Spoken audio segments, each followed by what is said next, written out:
So I want to share briefly about the idea of rhetoric. You can see a simple definition: getting what you want using your words.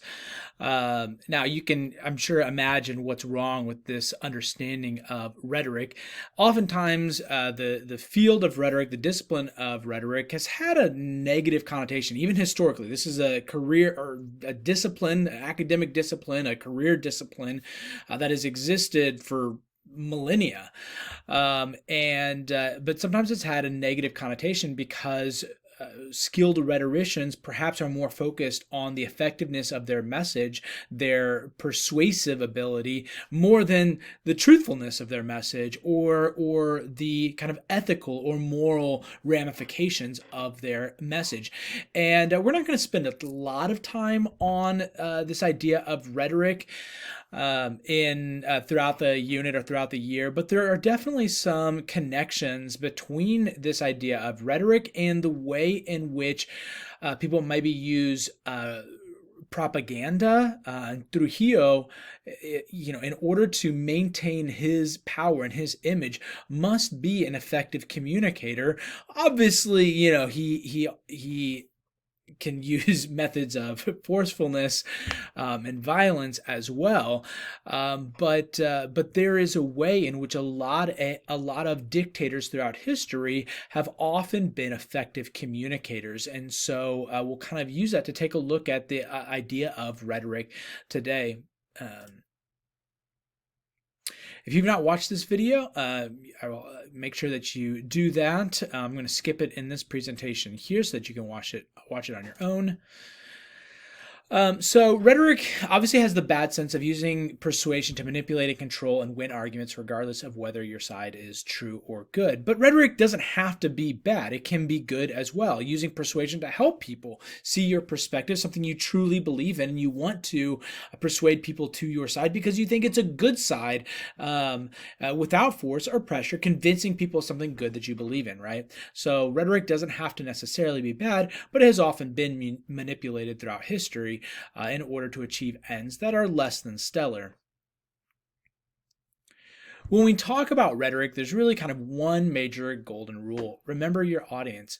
Probably many of us can think of a time where we have been listening to somebody else communicate, maybe thinking of me, hopefully not, but with teachers, with public speakers, in which it seems like the communicator forgot about their audience and they were more focused on their message, so much so that they forgot to make sure their message was heard by and understood by their audience, right? And so there's kind of this balance in which the communicator wants to communicate the message that's important to them, but they want to make sure to communicate it in a way that their audience understands. And that's where rhetoric is so important.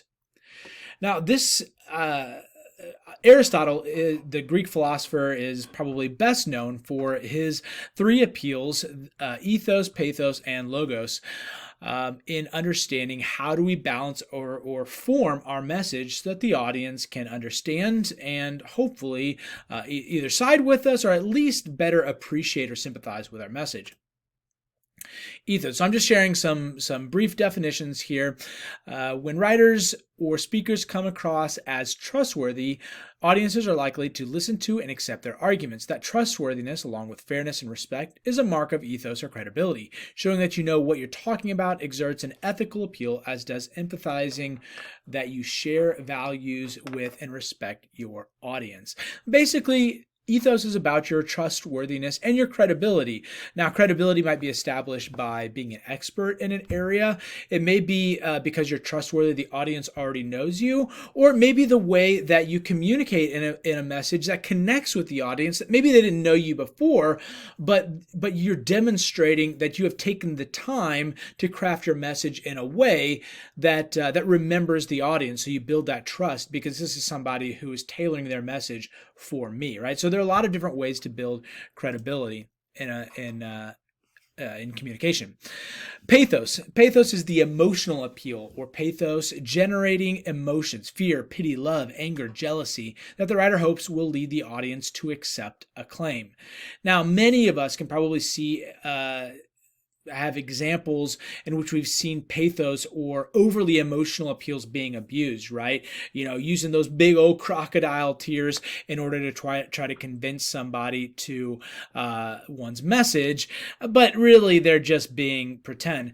But we also can't go the extreme other route and get rid of emotion. That's why we need that balance in a good message. And so a lot of good messages are appealing to our emotions to be effective. Now, at times, our emotions are being appealed to, and maybe we're not realizing that we're being manipulated by our emotions rather than logic. And that's why it's good to also understand as an audience member or as a reader, am I only being convinced by emotion, or is there actually substance to the message as well? And finally, logos. This is that substance, if you will. This is more of the data. Appeals to logic or logos are often given prominence and authority in the U.S. culture. Just the facts, ma'am, a famous early TV detective on Dragnet used to say. Indeed, audiences respond well to the use of reason and evidence, to the presentation of facts, statistics, credible testimony, cogent examples, or even a narrative or story that embodies a sound reason in an argument. So again, this isn't a rhetoric class, so we're not going to go into all the ways in which arguments might be structured, but the truth of the matter is, even in our writing, we're really trying to use rational, reasonable, substantive ideas in our writing, right? That's why we use the Teal method, where we give evidence and we analyze it, because it's that evidence that substantiates our claims. That's logos right there. And when we analyze that evidence, we are further giving rational we're giving reason to the claims that we're making and reason to the evidence that we're finding in order to support those claims. So you're actually practicing logos, sometimes without even realizing it. Kairos isn't one of the three appeals, but I mention it because it's also important, and another kind of Greek philosophical idea that not only is credibility, emotion, and logic important, but even the timeliness of the message.